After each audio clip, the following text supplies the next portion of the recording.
পুজোর আগেই রাজ্য সরকারি কর্মচারীদের 5% ডিএ দেবে।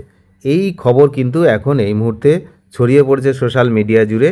তো আমরা জানবো যে এই খবরের আসল সত্যতা কি, এই খবর কি সত্যি না মিথ্যা।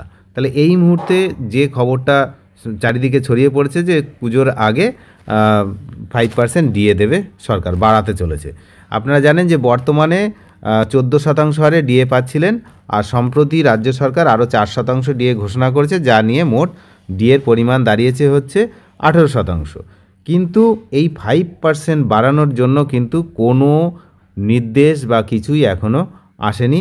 তাই এই বিষয়ে বিভ্রান্ত হওয়ার কোনো জায়গাই নেই। এখনও পর্যন্ত রাজ্য সরকারের পক্ষ থেকে ডিএ বৃদ্ধি সংক্রান্ত নতুন কোনো ঘোষণা করা হয়নি, কারণ আপনারা জানেন যে ডিএ নিয়ে সুপ্রিম কোর্টে মামলা চলছে। সুতরাং নতুন করে কোনো ডিএ বৃদ্ধির ঘোষণা এই মুহূর্তে করা হয়নি। আদালতে বিচারাধীন এই মামলা এবং পরবর্তী শুনানির পরেই এই বিষয়ে কোনো সঠিক তথ্য পাওয়া যাবে। তাই সোশ্যাল মিডিয়ায় ছড়িয়ে পড়া 5% ডিএ বৃদ্ধির খবরে কান না দেওয়াই বুদ্ধিমানের কাজ। রাজ্য সরকার যদি ডিএ বাড়ায় তাহলে অবশ্যই অফিসিয়াল বিজ্ঞপ্তি দিয়ে সেটা জানানো হবে। অনেক ধন্যবাদ শেষ পর্যন্ত দেখার জন্য। বিভ্রান্ত হওয়ার কোনো জায়গায় নেই, ডিএ নিয়ে কোনো অফিসিয়াল বিজ্ঞপ্তি এখনও আসেনি। সুতরাং 5% ডিএ বৃদ্ধি যে ঘোষণাটা চারিদিকে ছড়িয়ে পড়েছে সোশ্যাল মিডিয়ায়, সেটা পুরোপুরি ভুয়ো।